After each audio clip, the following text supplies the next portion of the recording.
তাহলে the story of an hour আজকে আমরা পড়ি, দুদিনে ক্লাসটা কমপ্লিট করব। আমি যতটুকু বুঝবো ভীষণ ভালো করে বুঝবো। তুমি শুনতে পারলে যে তোমার বাড়ির পাশে সদ্য বিবাহিতা এক দিদির স্বামী অ্যাক্সিডেন্টে মারা গেছে, এবং তোমার ফোনেই খবর আসে যে ওর বাড়িতে ইনফরমেশনটা দেবার জন্য যে তার স্বামী এই পৃথিবীতে আর নেই। যাকে নিয়ে সে এত স্বপ্ন দেখেছিল সেই স্বপ্নের কারিগর পৃথিবীতে আর নেই।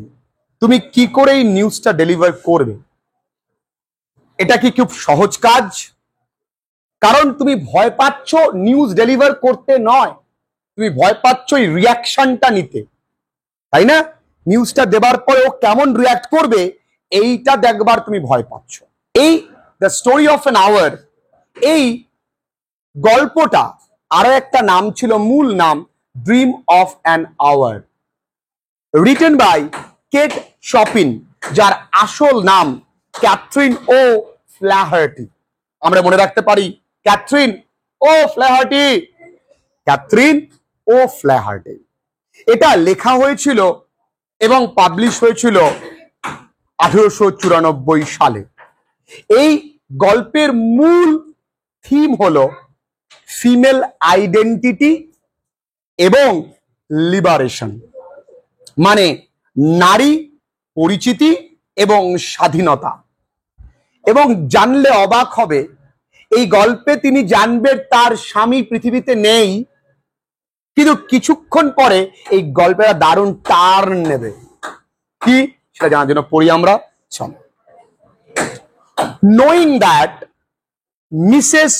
Mallard was afflicted, এই afflicted মানে affected, পীড়িত, with a heart trouble, great care was taken to break to her as gently as possible the news of her husband's death. Knowing that, এটা জেনে, কি জেনে? Mrs Mallard was afflicted with heart trouble, যে Mrs Mallard মানে স্ত্রীটার নাম, তিনি হৃদরোগে আক্রান্ত বা পীড়িত মহিলা। গ্রেট কেয়ার ওয়াজ টেকেন, অত্যন্ত সযত্ন গ্রহণ করা হয়েছে, খুব সাবধানে। টু ব্রেক টু হার, এখানে ব্রেক মানে কোনো ঘটনা উদ্ঘাটন করা, মানে কোনো ঘটনা বলা, ঘটনা বলছে কোনো ইনফরমেশন, কি অ্যাজ জেন্টলি অ্যাজ পসিবল, যতটা নরম ভাবে বলা যায়। কি ঘটনা? The news of her husbands death, তার স্বামীর মৃত্যুর ঘটনা।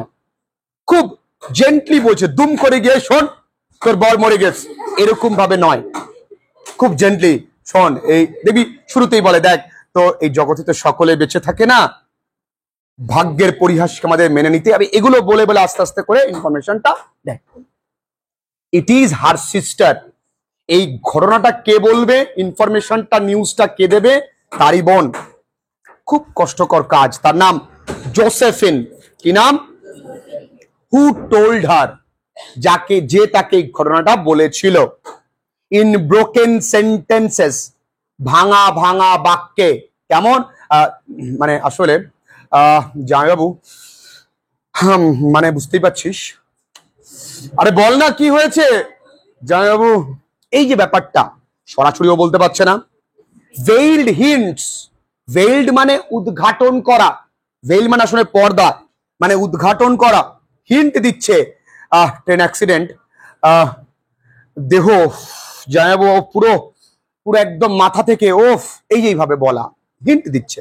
That revealed in half concealing, প্রকাশ করছে, রিভিল মানে প্রকাশ করা, অর্ধ গোপনীয়তা রেখে, কনসিল মানে গোপনীয়তা। হার husband's friend Richards war there to, তার স্বামীর বন্ধু রিচার্ডও ছিল নিয়ার হার। নিয়ার হার মানে কি? ওই আমাদের মিসেস ম্যালার্ডের কাছে, এই ঘটনাটার মানে খবরটা দেবার সময়। তাছাড়াও তিনি আরেক জায়গায় ছিলেন। ইট ইজ হি, এটা সে, who had been in the newspaper office, তিনি ওই খবরের কাগজের অফিসে ছিলেন। when intelligence of the railroad disaster was received, যখন ওই ট্রেন দুর্ঘটনার খবরটা আসে, এই ইন্টেলিজেন্স মানে খবর, বা উইথ ব্রেন্টলি মালার্ডস নেম, স্বামীটার নাম কি? ব্রেন্টলি মালার্ডস, তার নামটা leading the list of the killed, মৃত ব্যক্তিদের নামের লিস্টের প্রথমেই লেখা। He had only taken the time, সে সময় নিচ্ছিল শুধুমাত্র টু অ্যাসিওর, নিশ্চিত হতে, হিমসেলফ, নিজেকেই নিশ্চিত করবে যে সত্যি তো বন্ধু মারা গেছে, অফ ইটস ট্রুথ, এর সত্যতা নিশ্চিত করবার জন্য, বাই আ সেকেন্ড টেলিগ্রাম, দ্বিতীয়বার খবরটা দেখবে যে একই খবর বা একই নাম দুবার বলে কিনা।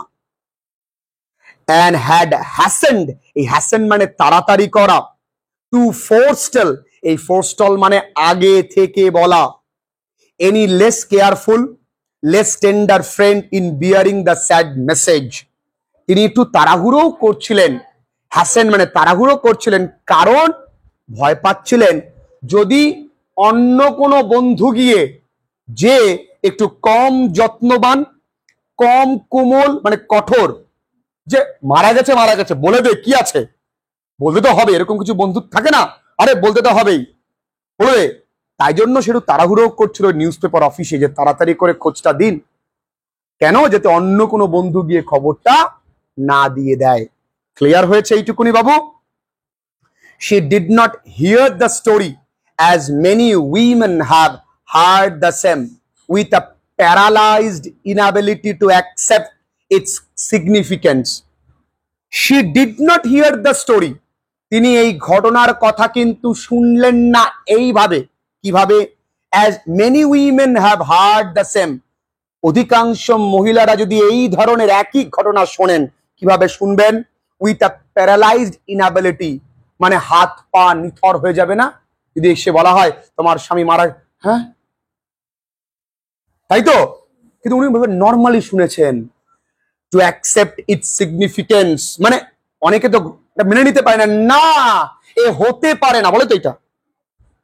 শি ওয়েপ্ট অ্যাট ওয়ান্স, তিনি শুধু একবার কেঁদে উঠলেন।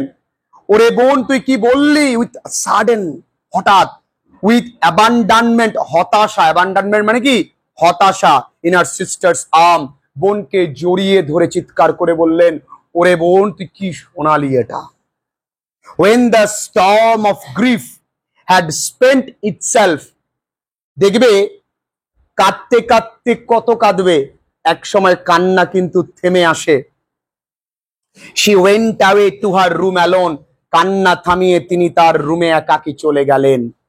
she would have no one to follow her, তিনি কাউকেই, তিনি চায় না যে কেউই তার পেছন পেছন আসুক। there stood facing the open window a comfortable roomy armchair, সেখানে ছিল একটা খোলা জালনার সামনে একটা আরামদায়ক বড় সড়ো, রুমি মানে বড় সড়ো, আরাম কেদারা বা chair.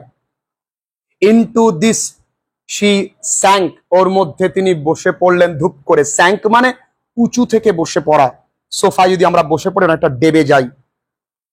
Press down by a physical action, press down মানে এখানে বিষণ্ণতা, তার শারীরিক ক্লান্তি চলে এসছে। কান্নাকাটি করলে দেখবো আমরা দুর্বল হয়ে যাই। মায়ার কি খেলা বলতো? তুমি চাইলেও সারা জীবন কাটতে পারবে না, যতই আপনজন তোমার মারা যাক। মায়া এমন ভয়ানক জিনিস, তুমি দুঃখ ওই সময়টুকু পাবা, আস্তে আস্তে আস্তে দুঃখ তোমার চলে যাবে, যতই আপনজন চলে যাক। দ্যাট হান্টেড হার বডি, যেটা তার ওই ফিজিক্যাল এক্সশনটা তার দেহ ছাড়িয়ে, seemed to reach into her soul, তার আত্মায় প্রবেশ করেছে, মানে মনেও এবার ক্লান্তি চলে এসেছে। She would see it in the open square before her house, তিনি তার বাড়ির সামনে একটা খোলা জায়গায় দেখতে পেলেন দ্য টপস অফ ট্রিজ, গাছের ওপরিভাগ, দ্যাট ওয়ার অল অ্যাকিউভার, এই অ্যাকিউভার মানে নড়ছে, হালকা বাতাসে নড়াকে অ্যাকিউভার বলে। ওই পাতাগুলো হালকা বাতাসে নড়ছে। With the new leaf spring life, with the new spring life, মানে বসন্তের নতুন বাতাসে ওই পাতাগুলো নড়ছে। একটু তোমরা লক্ষ্য করবে, যখন তোমার জীবনে দুঃখ আসে তুমি দেখবে ছোট ছোট জিনিসগুলো তোমার নজরে পড়বে, কারণ তোমার মন কিন্তু ব্যথিত। তাই এখানে সবকিছু ও দেখছে। The delicious breath of rain was in the air, বলছে বাতাসে বৃষ্টির সুমধুর গন্ধ। ডেলিশিয়াস মানে সুমধুর। ইন দ্য স্ট্রিট বিলো, আর নিচে রাস্তায়, অর্থাৎ তাহলে তিনি দোতলার ঘরে থাকতেন। আ পেডলার, পেডলার মানে ফেরিওয়ালা, ওয়াজ ক্রাইং হিজ ওয়ারেস, ওয়ারেস মানে পণ্য দ্রব্য। ফেরিওয়ালা তার পণ্য দ্রব্য নিয়ে চিৎকার করতে করতে যাচ্ছে। বিক্রি করে না, চুড়ি নেবে গো, চুড়ি, আয়না আছে, চুড়ি আছে, অনেক কিছু নেবে গো। এই যে that's call a trade Cry. কি বলে এটাকে? মানে ব্যবসা করবার জন্য চিৎকার করে না, আমরা মেলায় গেলে শুনি। Sorry, the notes of a distant song which someone was singing, কেউ একজন দূরে গান করছে। হয় অনেক দূরে গান করে, রাত্রেবেলায় শোনা যায় এগুলো, গান করে ক্যান্ডি প ক্যান্ডি প গান করে। এই একজন মারা গেছে, তোরা হাসছিস অসভ্যগুলো। ওয়াজ সিঙ্গিং রিচড হার ফেইন্টলি, ফেইন্টলি মানে ক্ষীণ ভাবে তার কাছে পৌঁছেছিল বা পৌঁছেছিল। অ্যান্ড কাউন্টলেস স্প্যারো মানে অনেক চড়ুই পাখি ওয়ার টুইটারিং ইন দ্য ইভস, ইভস মানে ঘরের চাল, লিখে নেবে কিন্তু প্রত্যেকটা শব্দ। ওই ঘরের চালের ওপরে চড়ুই পাখিরা অনেক, তারা কিচিরমিচির করছে। টুইটারিং মানে কিচিরমিচির করা। আচ্ছা, তিনি এই লাইনগুলো কেন লিখলেন? লাইনগুলো লেখার অর্থ একটাই, যে তিনি কতটা মনের দিক থেকে চুপচাপ হয়ে গেছে, তিনি প্রকৃতির অত্যন্ত কাছে চলে এসেছেন। There were patches of blue sky showing here and there. আচ্ছা, এটা ভালো করে বুঝতে হবে। ধরো যদি এটাকে আমি পুরোটাই আকাশ ধরি, হলো আকাশের রংটা কেমন হয়? নীল হয়, ব্লু। এবার এর মধ্যে তো মেঘ থাকে না, থাকে তো? যদি প্রচুর মেঘ থাকে তাহলে এই মেঘের মধ্যে প্যাচেস অফ স্কাই দেখতে পাবা, মানে মেঘের ভেতর দিয়ে আকাশের হালকা হালকা দাগ বা ছোপ তুমি দেখতে পাচ্ছ। তো that's called patches of blue sky. ঠিক আছে, ভালো করে বুঝতে হবে কিন্তু বাবু। কোথায়? যেখানে হেয়ার এন্ড দেয়ার মানে এখানে সেখানে দেখা যাচ্ছে। থ্রু দ্য ক্লাউডস, মেঘের মধ্যে দিকটাকে বললাম, that had met and piled over one above the other. যে মেঘে মেঘ কি হয়েছে, একটার উপর একটা জড়ো হয়েছে। ঠিক আছে, পাইল্ড মানে জড়ো হওয়া। Okay, and the other in the west facing her window, কোন দিকে? তিনি ওই যে পশ্চিম দিকে তিনি জানলার মুখ করে বসে আছেন, সেই দিকে তিনি আকাশে এমন ভাবে দেখতে পাচ্ছেন। দেখো, মহিলাটি স্বামীর মৃত্যু সংবাদ পাবার পর কি বলবেন, এটাই তো দেখার। দেখি, she sat with her head thrown back over the cushion of the chair. ওই চেয়ারে একটা গদি ছিল, তার উপরে বসে তিনি গদিতে মাথাটা হেলান দিয়ে রয়েছেন। quite motionless, নরণচরণ নেই। except when a sob come up, except when a sob came up into her throat and shook her. আমরা সব মানে ফুপিয়ে ওঠা, so this is called sob. যতক্ষণ না পর্যন্ত তার গলার কাছে একটা কান্নার ফুপানি আসে তিনি নড়ে উঠেছিলেন, তাই না? অনেক সময় ছোট বাচ্চাকে মা মারতে মারতে বকতে বকতে ঘুম পাড়িয়ে দিলেন, বাচ্চাটা কিন্তু ঘুমোতে ঘুমোতেই মাঝে মাঝে এরম করে ওঠে, ওঠে না? আমি দেখি আমার মনে মাঝে মাঝে এরম করে ওঠে। তার মানে কি, ও কিন্তু ওই কান্নার ওই মানে ব্যাপারটা তখনও রয়েছে। তাই দেখো এখানে বলছে, as a child who has cried itself to sleep continuous, to sob in its dreams, যে বাচ্চাটা কাঁদতে কাঁদতে ঘুমিয়ে পড়েছে আর স্বপ্নের মধ্যেই ফুপিয়ে উঠছে, ঠিক তেমনই তিনি ওইভাবে শুয়েছিলেন, কোনো নরণচরণ নেই, শুধু মাঝে মাঝে এরকম করে ওঠেন। হ্যাঁ, কেন কেন? আচ্ছা, যাচ্ছে এক্ষুনি, এই 2 মিনিট। আচ্ছা হলো তো। শি ওয়াজ ইয়াং, মেয়েটি অল্প বয়সের কিন্তু, উইথ আ ফেয়ার, বেশ পরিষ্কার সুন্দর, কাম ফেস, শান্ত মুখ, হুজ লাইন্স বি স্পোক, এবং তার মুখে লাইন্স মানে রিঙ্কেলস আছে হালকা, বলিরেখা পড়ে গেছে। বিস্পোক মানে প্রকাশ করছে। রিপ্রেজেন অর্থাৎ যন্ত্রণা। রিপ্রেজেন্ট মানে কি? মানে যন্ত্রণা। ইভেন আ সার্টেন স্ট্রেংথ হতে পারে শক্তি, হঠাৎ শক্তি, বা নিশ্চিত কোনো কনফিডেন্স, শক্তি। বাট নাও দেয়ার ওয়াজ আ ডাল স্টেয়ার ইন হার আইজ, কিন্তু এখন তার চোখে মুখে একটা ডাল স্টেয়ার, মানে নিষ্প্রভ একটা চাহনি। নিষ্প্রভ মানে কি? চাহনিতে কোনো রকম এলিগেন্স নেই, মানে এরকম। ভাত খাবি? এই কি হয়েছে? মানে লাইফ নেই ওর চাহনিতে, ঠিক আছে? Whose gaze was fixed away of yonder, যার চাহনি দূরে যেন কোনো একটা কিছুর দিকে তাকিয়ে আছে। On one of those patches of the blue sky, ওই যে ব্লু আকাশ, নীল আকাশের দিকে তাকিয়ে, এক দৃষ্টে তাকিয়ে। হয় না অনেক সময় অধিক শোকে মানুষ কিন্তু কাতর হয়ে যায়। It was not a glance of reflection, তিনি এটা কোনো স্মৃতিচারণ নয়, তিনি অতীতের কথা ভাবছেন তা নয়, যে তাকিয়ে তাকিয়ে ভাবছে আমার স্বামী কত ভালোবাসতো আমায়, তা নয়। বাট রাদার ইন্ডিকেটেড, বরঞ্চ এই চাহনিটা প্রকাশ করছে a suspension of intelligent thought. Suspension মানে চাপানুতুর, চাপা চাপা। ইন্টেলিজেন্ট থট মানে কি?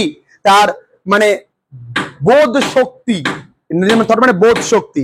তার যে বোধ শক্তি হারিয়ে গেছে তা প্রকাশ পাচ্ছে। মানে তিনি দূরে তাকিয়ে আছেন, কোনো বোধ নেই, বেবোধের মতন এভাবে। আমার খাবি? খাবি? So this is called intelligent thought out হয়ে গেছে তার। খুব কঠিন মা। There was something coming to her. She was waiting for it fearfully. কিছু একটা তার ভিতরে চলছে যেটা কেউ জানে না, তিনি তার জন্য অপেক্ষা করছিলেন ভয়ে ভয়ে। কি ঘটছে? তার স্বামী তো মারা গেছে, তিনি কি অন্য কোথাও এঙ্গেজ আছেন আগে থেকে? হতে পারে তিনি কি তার স্বামী মরে যাওয়ার পরে দুঃখের পরিবর্তে নাটকটা বেশি করছেন? দেখি, what was that? What was it? কি সেটা? সে ডিড নট নো, তিনি নিজেই জানে না। ইট ওয়াজ টু সাটল, তার মানে সূক্ষ্ম, and elusive to come. Elusive to come মানে বলে বোঝানো যাবে না এমন। বাট শি ফেল্ট ইট, তিনি এটা বুঝতে পারছেন, অনুভব করতে পারছেন। Creeping out of the sky, reaching towards her through the sounds, the scents, the color that fill the air. যে শক্তিগুলো ওই আকাশ থেকে আসছে, মানে ওই যে তিনি তাকিয়ে আছেন, তার গন্ধ, তার বর্ণ, তার আওয়াজ, সব থেকে তিনি একটা শক্তি নিচ্ছেন। কি শক্তি দেখবো, ভীষণ ভালো লাগবে এই জায়গাটা বোঝ। লাস্ট প্যারায় আজকের জন্য, নাও হার বুজম, বুজম মানে হৃদয়, রোজ ফেল টিমুল বা টিমিউলাসলি। নাও আর বুজুম মানে তার হৃদয়, হৃদকম্পন। রোজ মানে একবার বাড়ছে একবার কমছে, ঠিক আছে? টিমিউলাসলি মানে কি? ভীষণ ভাবে তার হৃদস্পন্দন বাড়ছে কমছে, বাড়ছে কমছে। She was beginning to recognise the things that was approaching to possess her. তিনি এবার বুঝতে শুরু করলেন যে তার ভিতরে কোন ধারণাটা তাকে গ্রহণ করতে আসছেন। She was striving to beat it back with her will. তিনি চেষ্টা করেছিলেন ওই ধারণা, এই সময় যেখানে স্বামী মারা গেছে, ওই সত্যতাকে তিনি চাপিয়ে রাখবেন তার ক্ষমতা দ্বারা, কিন্তু তিনি পারেননি। কারণ তিনি as powerless as her two white slender hands would have been. তার ওই সরু সরু হাত দুটো যেমন মানে ক্ষমতাহীন, সেরকমই তার মনের ক্ষমতাও খুব একটা নেই। তাই তিনি বলেই ফেললেন। কি বলবেন দেখো, when she abandoned herself, a little whispered word escaped her slightly parted lips. যখন তিনি নিজেকে বাধামুক্ত করেছেন, লিটল হুইসপার্ড ওয়ার্ডস, অল্প ফিসফিস করে শব্দ তার এই দু ঠোঁটের মাঝখান দিয়ে বেরিয়েছে। স্লাইটলি পার্টেড লিপস মানে হালকা ঠোঁটটা খুলে তিনি বলছেন। কি বলছেন? she said it over and over under the breath. নিঃশ্বাসের সঙ্গে সঙ্গে তিনি বারবার করে বলছেন, ফ্রি ফ্রি ফ্রি। স্বামী মরে গেলে কি হচ্ছে? আমি মুক্ত, মুক্ত, আমি মুক্ত। The vacant stare, the look of terror that had followed it went from her eyes. ওই একটু আগেই স্বামীর মৃত্যুর খবরের কথা শুনে তার যে নিষ্প্রভ চাহনি, যে চাহনিতে কোনো ইমোশন ছিল না, তার যে আতঙ্ক যে এবার কিভাবে চলবে সব উড়ে গেছে। কি হতে পারে দেখি। আর যদি ঘটনা এমন হয় তার স্ত্রী অন্যত্র বিবাহের জন্য চলে যাচ্ছে, তার সময় তার স্বামী চলে এসে হাজির, কি হবে, কি ভবিতব্য, কি জীবন। দে স্টেইড কিন অ্যান্ড ব্রাইট, তার চাউনি কিন্তু এখন জল জল, তার চাউনি কিন্তু এখন আশায় ভর্তি। যেটা স্বামী আজ মারা গেছে, তার স্ত্রী কি রিলস বানাবে, তেরি প্যারি প্যারি দোয়া কিয়া। হার পালস বিট ফাস্ট, তার পালস বিট কিন্তু আস্তে আস্তে বাড়ছে, মানে তার পালস বিট বেড়ে গেছে। কেন বলতো? Excited to begin a new life. And the coursing blood warm, তার রক্ত গরম হয়ে উঠেছে। এতক্ষণ কি হচ্ছিল? তার রক্ত ঠান্ডা হয়ে গেছিল, রক্ত গরম। Relaxed every inch of her body, আর তার দেহের প্রত্যেকটা কোনায় কোনায় উত্তেজনা যেন সারা দিয়ে উঠেছে। তার স্বামী মারা গেলে কি হয়েছে? Let's begin a new life. এটাই বলে উইমেন লিবারেশন। এই গল্পটা এইটুকুনি আজকে পড়লাম প্রথম দিন, আরো একদিনে কমপ্লিট করে ফেলবো। আমরা শেষ গল্প পড়ছি ক্লাস 11 এর ফার্স্ট সেমিস্টারের জন্য, কিছু নেই। দেখো মজা করতে করতে শেষ, তাই না? ভীষণ সোজা। তো নেক্সট সেমে কিন্তু, এবং এই সেমও এখন থেকেও চেষ্টা করলে ভালো রেজাল্ট করা যায়।